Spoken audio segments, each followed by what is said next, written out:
Olá, povo de Deus, quinta-feira da 22ª semana do Tempo Comum, 3 de setembro de 2020. 1 Coríntios 3, 18 a 23. Ler a primeira carta aos Coríntios é voltar-se para a metade do primeiro século e se deparar com uma cidade viva, composta de pessoas de diversas nações. Desde que foi reconstruída em 45 a.C., Corinto recebeu colonos vindos da Itália, judeus de diversas diásporas e tendo os gregos como uma minoria no meio deles. O cristianismo conhecia assim a sua prova de fogo, no encontro com diversas culturas e religiões. Uma significativa parte da cidade era constituída de escravos, que faziam o trabalho entre os dois portos. Há um desencontro enorme entre as fontes quanto ao número de habitantes, que vai de 800 mil a 250 mil. Porém, desde que em 27 a.C. foi nomeada capital de Acaia, na Grécia, Corinto se tornou realmente um polo urbano considerável no primeiro século de nossa era. Encontramos no meio dessa cidade conturbada Áquila e Priscila, casal de judeus convertidos ao cristianismo, expulsos de Roma pelo edito de Cláudio em 49 a.C. Eram pequenos empresários, fabricadores de tendas, e acolhem o apóstolo Paulo nos primeiros meses de sua estada em Corinto, e Paulo trabalha com eles. Foram de suma importância para o início da evangelização em Corinto. Paulo só os deixa depois da chegada de seus companheiros de missão, que trazem recursos enviados da comunidade de Filipos, liberando um pouco mais Paulo para a evangelização. No texto de hoje, Paulo retoma o tema da sofia, ou seja, da sabedoria, contrastando com o tema da loucura. A sofia grega era central na filosofia e na religião helenística também. Marcava o platonismo, o gnosticismo e alcançou influenciar a teologia cristã. Na sua origem estava meio vinculado ao significado de esperteza, habilidade, porém seu significado posterior se aproximou do conceito de phronesis, que na concepção aristotélica se identifica com a sabedoria prática, e foi moldado pelo termo filosofia, amor à sabedoria, como usado por Platão. Com essa introdução, creio que fica mais fácil nos aproximarmos da leitura de hoje, onde Paulo joga com os conceitos sabedoria deste mundo e loucura de Deus. Diz o apóstolo: irmãos, ninguém se engane a si mesmo. Se algum de vós se julga sábio à maneira deste mundo, torne-se louco para ser sábio, porque a sabedoria deste mundo é loucura diante de Deus. Com efeito está escrito: ele apanha os sábios na sua própria astúcia. E ainda: o Senhor conhece os pensamentos dos sábios e sabe que são fúteis.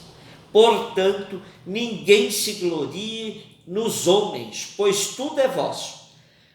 Paulo, Apolo, Cefas, o mundo, a vida, a morte, o presente ou o futuro. Tudo é vosso, mas vós sois de Cristo e Cristo é de Deus. Lucas 5, de 1 a 11. Lucas começa seu relato, que une o tempo de Jesus com o Evangelho, com o tempo da igreja, com Atos dos Apóstolos, dizendo assim: visto que muitos empreenderam a tarefa de contar os fatos que nos aconteceram, tal como nos transmitiram as primeiras testemunhas oculares, postas a serviço da palavra, também eu pensei escrever-te tudo em ordem e exatamente começando desde o princípio. Assim compreenderás com certeza os ensinamentos que recebestes, ó Teófilo. Por isso, entende-se que depois de apresentar Jesus, sendo batizado, tentado no deserto e na sinagoga proclamando sua missão, e a estendendo da Galiléia à Judéia, hoje ele vai formar o seu primeiro grupo missionário. Interessante o relato de Lucas, que coloca Jesus frente à multidão, entrando no barco, se sentando aí para ensinar o povo. Ora, sabemos que o barco é metáfora da igreja primitiva, da comunidade. Portanto, é a partir da comunidade que Jesus quer falar sobre a palavra de Deus. Jesus começou sozinho sua missão, agora vai compor um grupo para expandi-la.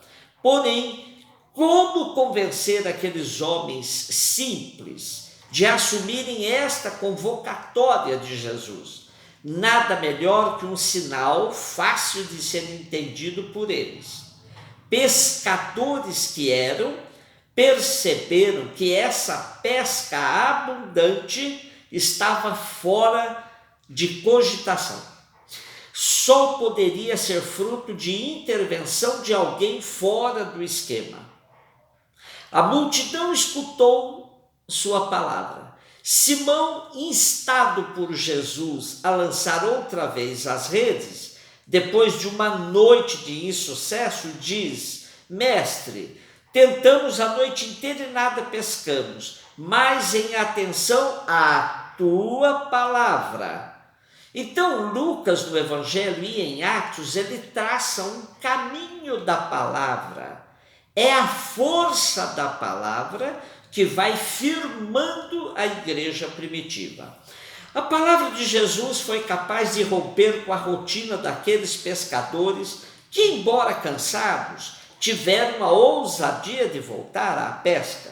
Quem conhece a rotina dos pescadores sabe que depois de uma noite inteira de pesca fracassada, ninguém mais se aventura. Porém, Jesus, com a sua fascinante palavra, convence aqueles rudes homens de voltarem à pesca, porém agora para lançar as redes em águas mais profundas.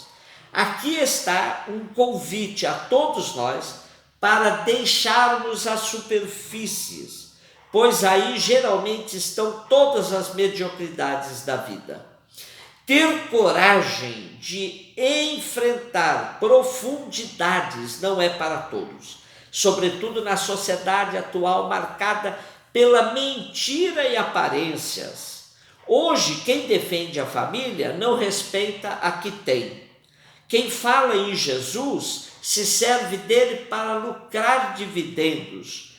Quem afirma Deus acima de tudo, pauta seu relacionamento com fake news e violência.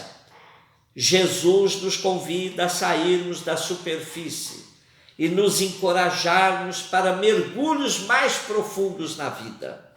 Simão Pedro acatou o desafio de Jesus, dando o primeiro passo, olhando para dentro de si mesmo, reconhecendo sua condição humana, existencial. Afasta-se de mim, Senhor, diz ele, porque eu sou um pecador. Essa é a primeira condição para dar passos mais profundos, conhecer-se.